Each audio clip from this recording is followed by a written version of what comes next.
justify for you. I do that 3 more times again, I testify. Hey guys, welcome back. It's your girl Ash, and today we're gonna be talking about I am joining the military. I am 31 and I'm joining the military. I am going enlisted. I'm not going in as officer because I don't have my bachelor's degree, but I do plan on getting my bachelor's degree and commissioning over into being an officer. That was the big secret. It's finally out. If you guys follow me on TikTok, you obviously seen a bit of my process and like what I've been doing and like updates on it so far. The last video that I just posted was me swearing in, so it is official, guys. It's official. I'm just waiting for some medical waivers to go through. I just have one more letter that I need from my doctor, so I'm waiting for that to go through. And my recruiter said that's the last part, like that's it. So once they get that, I'll be choosing my job and I'll be waiting for my ship date. I'm excited. I'm so happy, y'all. Y'all don't understand. This is something I wanted to do for years, okay? Years. Actually coming full circle. And I'm so excited. I'm so happy. I just know this is like what I need to do, and I'm trusting God to get me through it. Like, I'm really excited about it. So this video is going to be about my MEPS experience, where I'm at in my process, jobs that I'm thinking about taking, God willing. My list don't change because I did get a list, but I don't know if it's gonna change because I did my physical. So depending on how everything went with my physical and like whether my vision was good, my hearing was good, all of that will determine if my job list stays the same. So fingers crossed, babes. Yeah, so let's talk about MEPS. Let's get down to it. Let's talk about MEPS. I went to the location in Jersey. Okay, and when I went, I only went for my physical. I already took my ASVAB previous. Okay, let's rewind. When I first was starting the process, I started the process in November, in which I was joining the Army National Guard. So with the Army National Guard, I took my ASVAB with them, and I took the ASVAB in the Brooklyn location. Very ghetto, highly don't recommend. Stressful, they were mean. 10 out of 10 don't recommend going there. But yes, I did go to the Brooklyn location, took my ASVAB, and then when I was done, I passed, obviously. And then fast forward, I ended up changing my mind. Yeah, so I was in the process for going with Army National Guard. I don't remember what I'm talking about. Yeah, so it all really came down to basically, like, do I just want to go halfway or do I want to go all the way? And I feel like this is something that I've wanted to do for a long time. So it really just came down to, like, you know, what I want in my future, the goals that I have set, my plan. And National Guard was basically only going to give me like half the benefits. So I ended up switching over into the Air Force, and my process has been continuing now with the Air Force, and that is who I'm going to stick with. So yes, fast forward, I went to MEPS. So I get to MEPS, I'm in Jersey. I had to go the night before. So basically it's like a 2-day process. So I did the Sunday into Monday process. So basically on Sunday, I had to meet up at my recruiter's office for the driver to pick me up and take me to the hotel by 3:30. I think we could check in. So I met up at my recruiter's office, and the driver came, picked me up. He drove me to MEPS. When I got to MEPS, oh, the MEPS hotel, not MEPS, MEPS. You go to the MEPS hotel. So I got to the MEPS hotel. You go to like a big conference room, and in the conference room they'll give you like a letter, an oath or something. No, it's not an oath. I don't remember what it was, but it's like a letter that they give you, Department of Defense. You read it, and then you have to watch a video after. So the video is basically gonna just let you know like what's gonna happen for the remaining of the night and what to expect in the morning. So we did that, got our room key, Went to my room. As soon as I got to my room, I did like a tour of my room because I wanted to vlog the entire experience. So I did that. If you guys want to see that, it's on my TikTok. So I did that. As soon as I sat down in the chair, my roommate came in. I was like, oh crap. So yeah, my roommate was there. She was super cool. She was probably like 25. So we were just talking. She was going into Navy, I was going into the Air Force, and we were just talking about, you know, our age came up, and she was like, you're 31? I'm like, yeah. And then we talked about the Navy because my nephew just had his Navy graduation, so I just was there. So it was kind of cool to talk about that and just let her know what to expect a little bit in terms of that. She was super cool. We hung out for a little while, and then like at 5:30 we went straight to go get something to eat because baby, I was hungry. Okay, we were both hungry. So 5:30 is meal. You hand in like a meal ticket, you get your food. The food was good. Okay, that chicken was good. That pasta salad was really good. After that, we went back to our room. We kind of just hung out. She was studying because she had to take her ASVAB in the morning. Remember, I already took my ASVAB. I was just there for the physical. So I was chilling. But she was studying. We were just watching TV, laughing, joking. 8 o'clock, we had another like check-in. And we had to go in. And they basically just did the same thing. We watched the same video over that we seen. And they basically was just wishing us good luck in the morning. So we did that. Got ready for bed, went to sleep. Our first wake-up call was at, I believe, 3:30. So we received that wake-up call. We started like kind of waking up. Then we got a second wake-up call at 4 o'clock, which was like, okay, we need to get downstairs. Because I think we had to be downstairs by like 4:15 or 4:30. I'm not sure. We got downstairs with all our stuff, all our paperwork ready to go. I think breakfast was for 5 o'clock. So we had breakfast. After breakfast, we had like 30 minutes to eat breakfast, and then the buses started to come. Got on the bus at 5:30, and then it took us about 30 minutes to get to the actual MEPS location. As soon as you get to the MEPS location, you get off the bus, you line up. We had to line up in like 3 rows.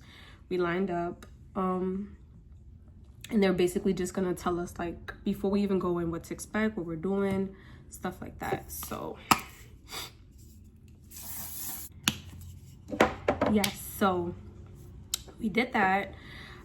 We got in, we had to turn off our phones, put our phones away, and basically just put everything away. They didn't even want me to carry my paperwork. They wanted me to fold it up and put it in my pocket. I'm just like, that's a little, I don't like for my paperwork to be all wrinkly and not presentable. I don't want to fold up. I didn't want to fold up my paper and put it in my pocket. But yes, okay, so let's fast forward. Let's get to the point. Okay, so when you get there, there's like different stations. You have like station 1, station 2, station 3, station 4, station 5. I don't know how many stations. So when I first got there, I was in the front. I wanted to be in and out. I didn't have all day to be there. But they wanted to get the people who was taking their ASVAB in there first. So every single person that had to take their ASVAB, they had dibs on all of the stations. So we had to just sit and wait. So anyways, the first thing I did was, dang, what did I do first? I don't remember. But they have like vision, hearing. I think they check your blood work. I don't remember. This is why I should have done this video when I first did it, because now it's been like a month and I don't remember. But it's like vision, hearing. Baby, that vision, and I have a 20/20. I couldn't see anything. I passed, but I felt like I couldn't see it. I couldn't see it. They had you closing one eye, and then you gotta see. Then the stuff start moving, so you gotta catch it while it. What are we doing? What are we doing here? This is too advanced. What are we doing? So yeah, the hearing, I was clicking that button. Just click, okay? If it's longer than 2 seconds and you don't hear nothing, click the button. And then I stopped hearing stuff, so I'm just like, okay, maybe I'm just not hearing. I just kept clicking, but mine was over, and I just was clicking away because I wasn't sure. I'm clicking. Everybody else was still going, and I was like, why I don't hear anything? But yeah, mine was finished. I finished first because I was flying through it, because I have good hearing. Yeah, so you do that. Then we went into another room where we did the breathalyzer test, where you have to blow and make sure no alcohol and stuff. So we had to do that. Then after that is when the fun started to begin, baby. This is when the fun and the nerves started kicking in. The girls separated from the guys, and they had the girls all in one room, in which we were about to do weight and the pee test. So I knew I had to make my weight. So my height, I thought I was 5'5", but they saying I'm 5'4". I don't, they lying. But anyways, I'm 5'5", but they said I was 5'4". Regardless, I needed to make the weight. I needed to be 160, okay? I needed to be 160. So I'm on the line to use the bathroom because I have to pee. So I know I'm holding some water weight, and I need to let it out before I get on that scale and fail. So she's like, I need the next person. I need the next person. I'm just like, baby, I gotta pee. I need to let this weight out off of me, okay? So I'm trying to act like I don't hear her. She knows I'm next. So she's like, come on, I need to weigh you. And I'm just like, so I go in the room, taking off everything. And baby, I'm taking everything off. But you still have your clothes on. But I'm taking everything out of my pockets, shoes off. I'm trying to make sure I make that weight. I missed the weight by 0.4.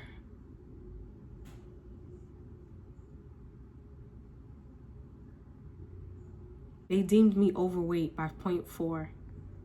That I would have been able to pee out had she let me go to the bathroom.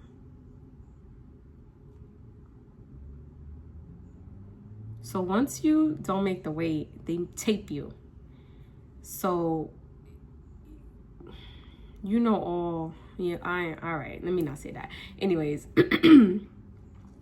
so now I'm standing there and all the girls is like, just suck your stomach in. Because there's a lot of us getting taped. I think only 2 people didn't get taped. So we all standing there getting taped. And they're like, just suck your stomach in.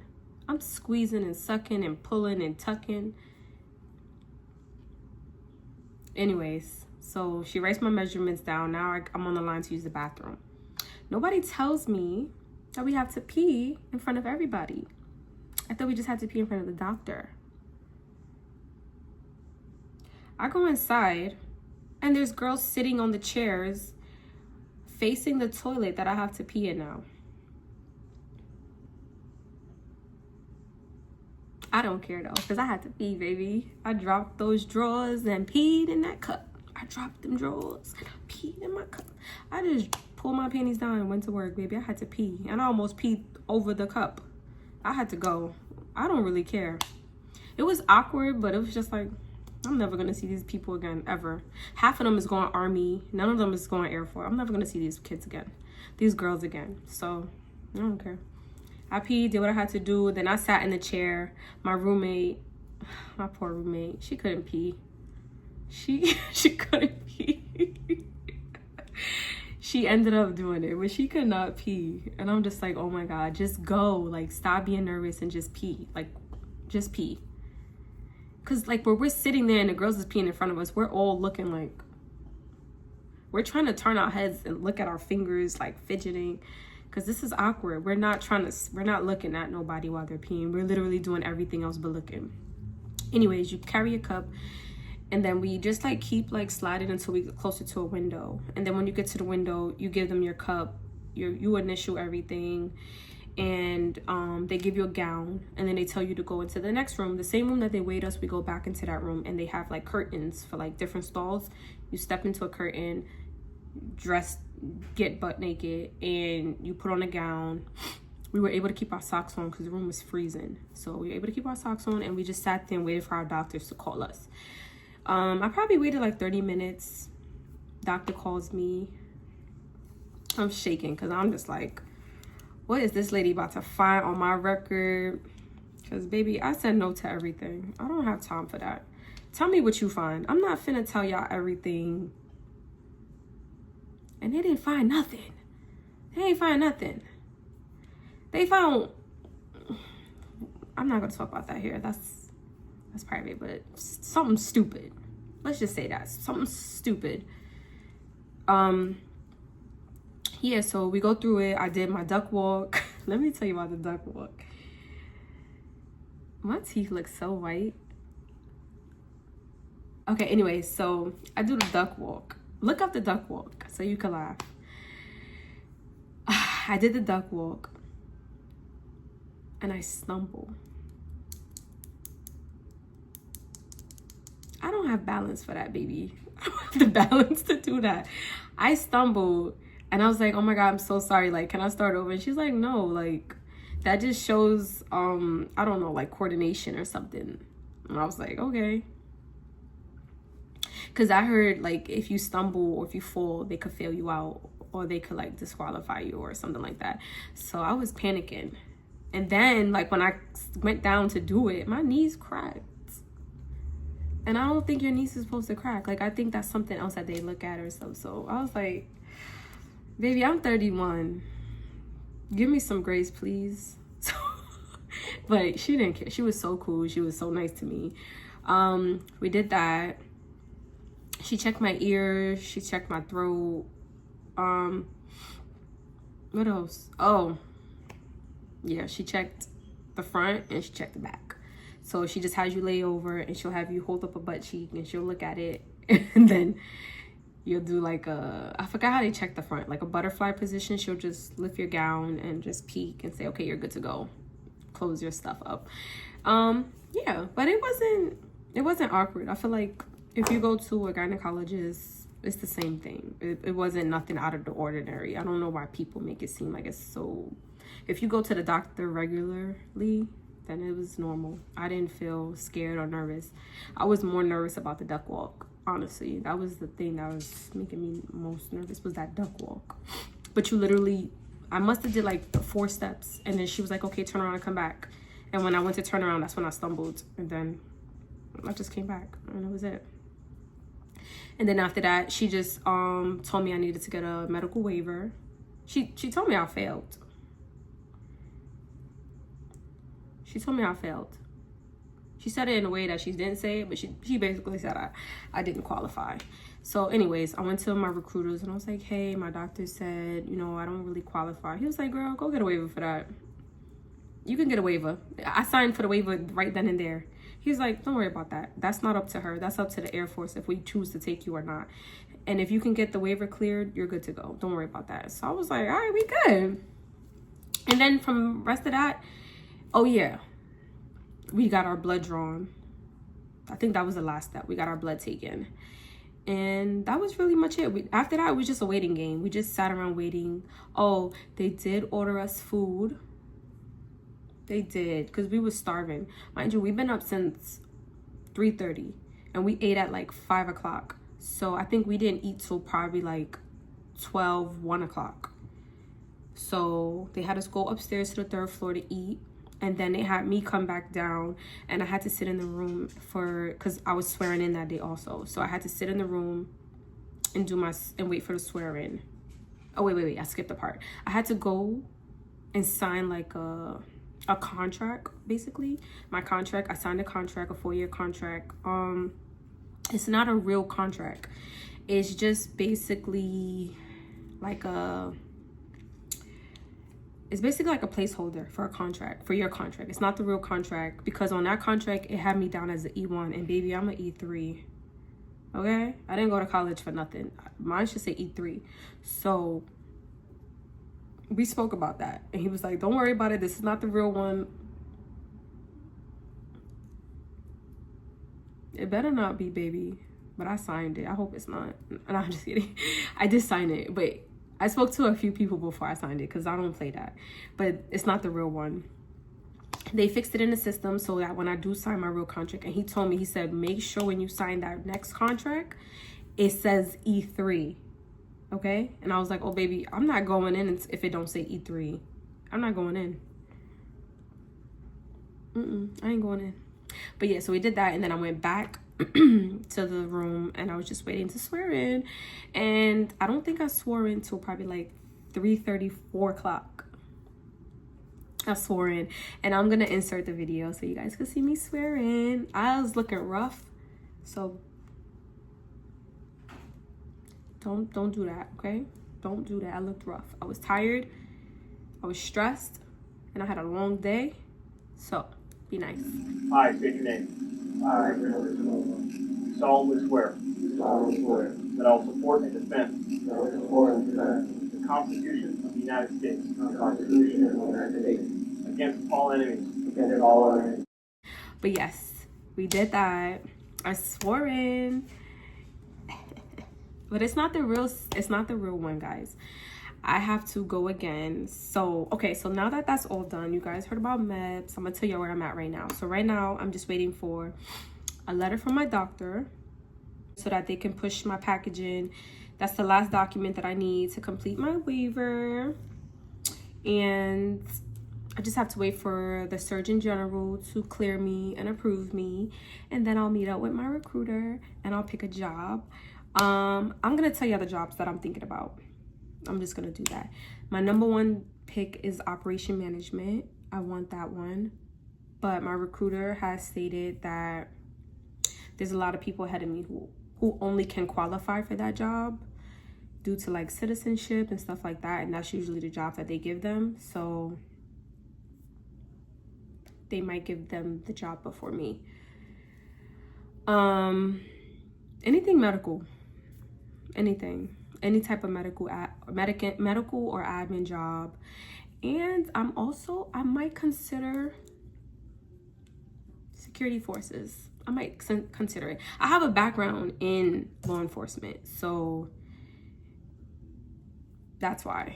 And I've always wanted to be a police officer, so my background is like a correction officer, and I was a 911 operator. So yeah.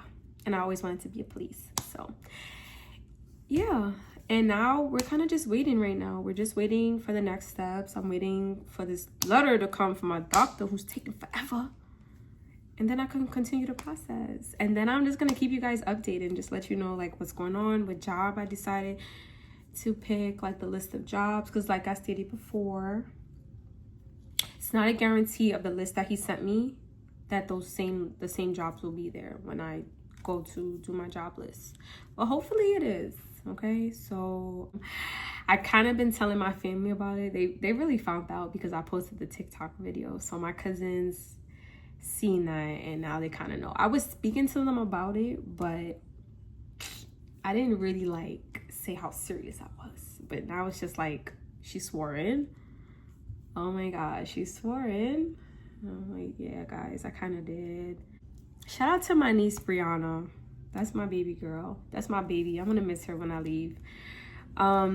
She wanted me to make sure I added her into my video. So hey Bree, I love you. Yes, so that's pretty much it guys. I'm gonna keep you guys updated. Please go follow my TikTok so you can see more updates on that. And I look forward to talking to you guys again. And my next videos will probably be the job that I picked, and then the following video would be like a pack with me for boot camp, and then I'll probably talk about my ship date and when I plan on leaving and stuff like that. And just as far as like my everyday life, like leaving my job, my current job, packing my apartment up, as far as like what I'm gonna do with my dog, because I'm not sure yet, but some decisions are gonna be made about my dog. And yeah, just like everyday life, because when you're 31, you have a whole entire life. So it's not like if I'm going in at like 17, 18, where I don't really have anything. I have a lot of stuff that I have to work on and get rid of, and you know, just, but I'm excited. I don't have a problem doing that because I trust God and I know he's gonna give me better. So I'm not afraid of letting go. At first I was, but you have to trust God, and I do. So I look forward to speaking to you guys again, and thank you again for watching my video. Please like, subscribe, and stay tuned guys. I'll be back. Bye.